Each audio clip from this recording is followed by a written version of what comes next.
Papua New Guinea's future depends on the next generation of leaders.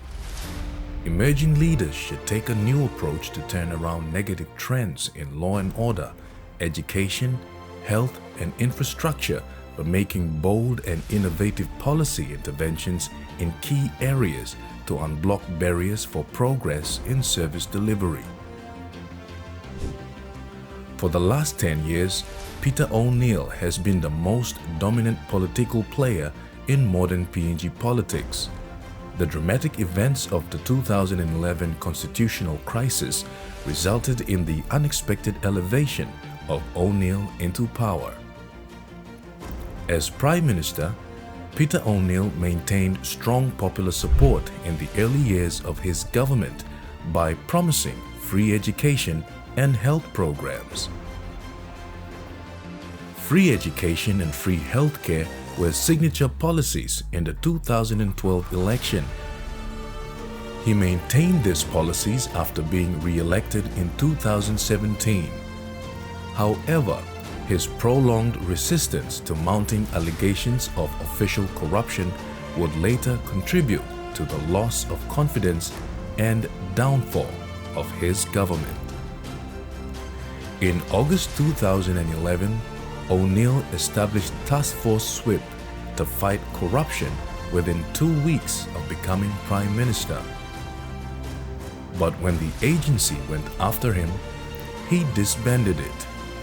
Task Force SWIP lasted less than 3 years, even though he was the man who set it up. Thereafter, he promised to replace Task Force SWIP by an independent anti-corruption commission, but never did. Corruption increased and institutions weakened under O'Neill's reign. Eastern Highlands politics has built and demolished government. The province having 8 seats in parliament was a force to be reckoned with when united. Unfortunately, unity and common goals amongst the 8 MPs has not been a common sight as party politics divided many.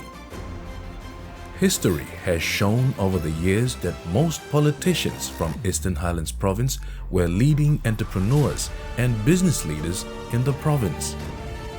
Leaders like Ugi Biritu, Mariso Warebu, Se Silas Atopare, and Se Sinake Gire, who was a leading businessman in the highlands of New Guinea in his era. But these leaders were more focused on rural development because most started as entrepreneurs based in rural areas engaged in primary production of coffee, cattle, and vegetables, and later expanding into trucking and restaurants. Their development policies and strategies were more locally focused, and most times limited interest was shown in national concerns. Most of these leaders had experiences of being manipulated and subjected to suppression at a time in their political career by political elites who were dominant in national issues. This behavior is slowly changing as local expectations are increasingly connected to national issues. People are becoming more informed through platforms such as social media on the importance of their MPs addressing national issues. The dominance of these entrepreneurial leaders in Eastern Highlands Province have also been on the decline, with young and educated leaders coming within the ranks to take over. Leaders like Matthias Ijape, Peti Lafanama, Bire Kimisopa, and Thompson Harokave were well versed and addressed political issues at national level. The current governor for Eastern Highlands, Honorable Peter Numu, has taken this approach to the next level by publicly opposing the trend of being bandwagon, manipulated, and taken advantage by political elites. Despite being a first-time governor and politician, he took a brave and bold step in crossing the floor of Parliament, all for the good and best interest of his people. At the time, the primary concern for MPs were to be in the government rather than the opposition, even at the cost of their people. Joining the opposition meant losing a lot of privileges. MPs were more concerned about their personal interest rather than the welfare of their people. It tends to be more about what the MP gets in return for their support without regard to what the people would face. As we patiently waited for the APEC, where we will have the documents signed and the project to be on the ground. But sadly, we missed out.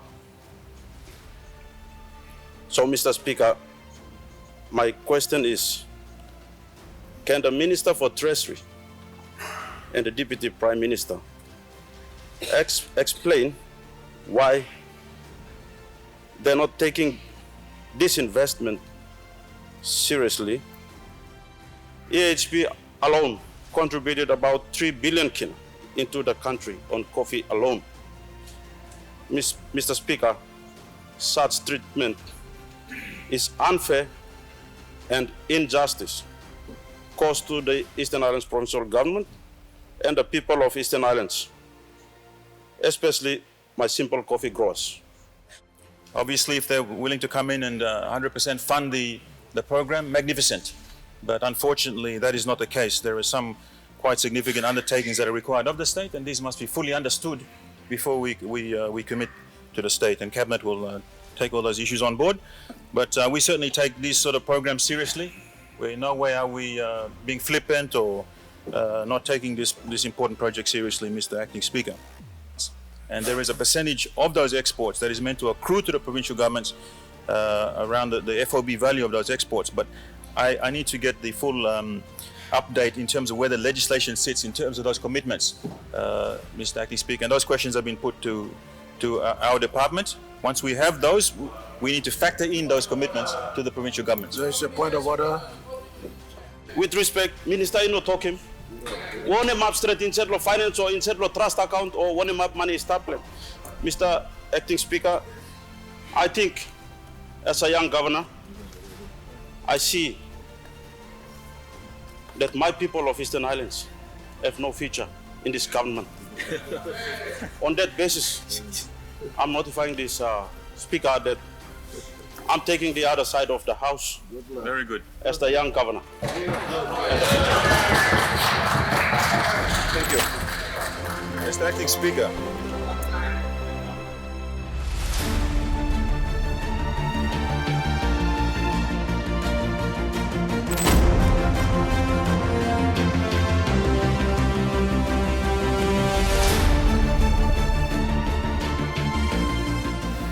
Apart from that, there's a magnificent new University of Goroka accommodation facility.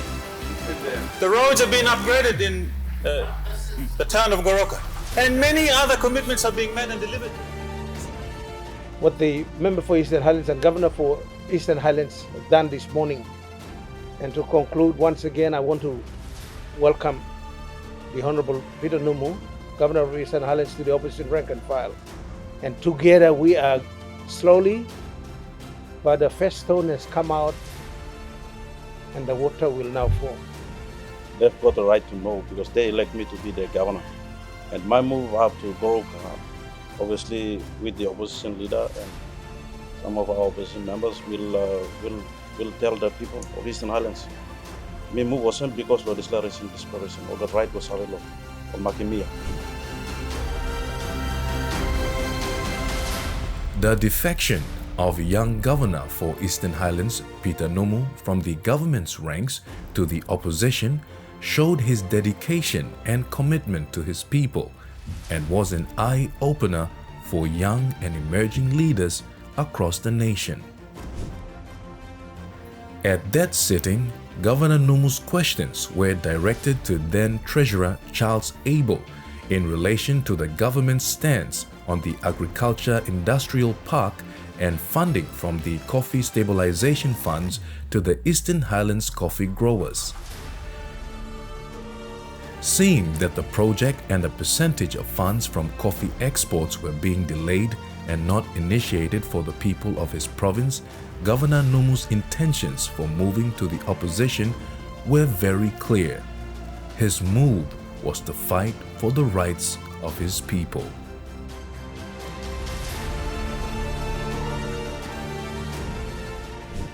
My move to the opposition, from only Labour government to the opposition, has several reasons to it. And obvious reason is that I saw that the only Labour government, they are not leading the country to the right direction. Too much of macromanaging things in the government,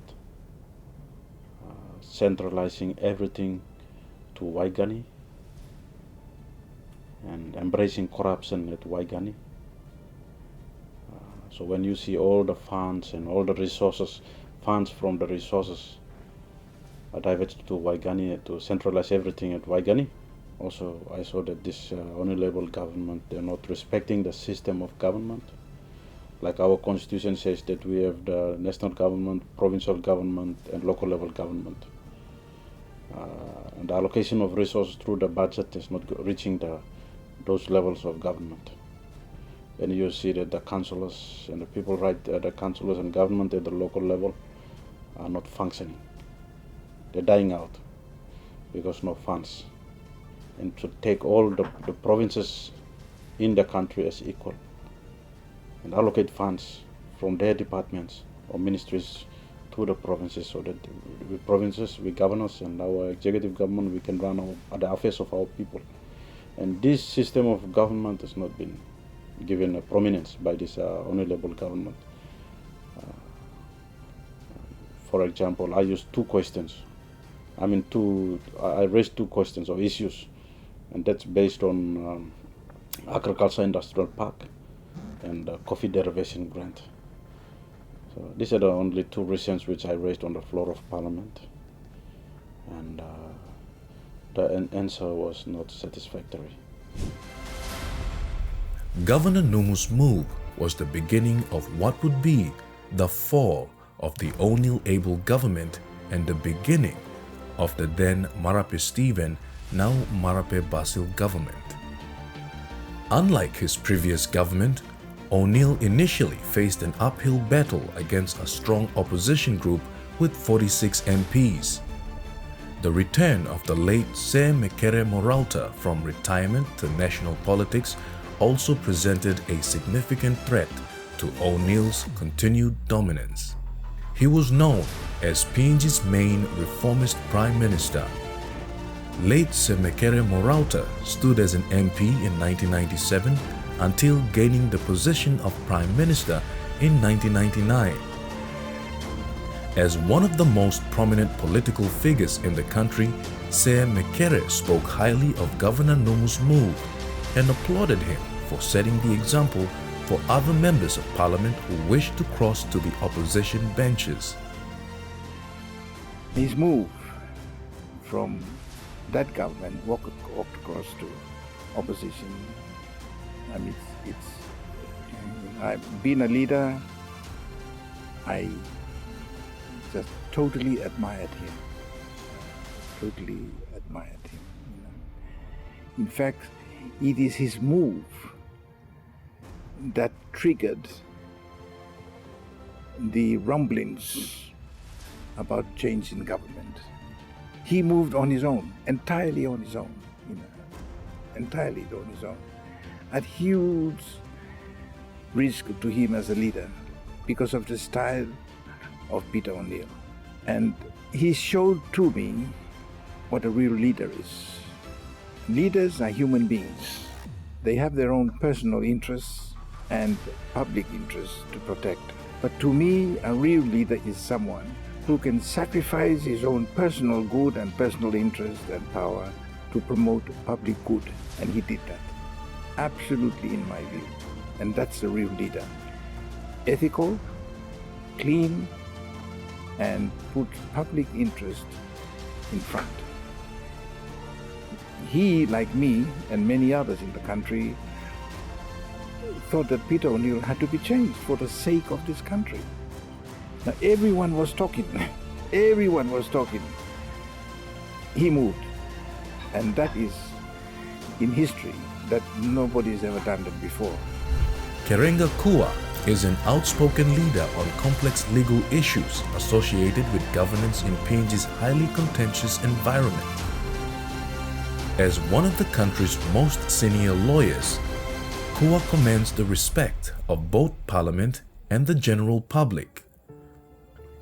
Kua has also expressed similar sentiments as late Sir Mekere, praising young Governor Numu for his bravery in crossing the floor of Parliament against the opposing O'Neill government.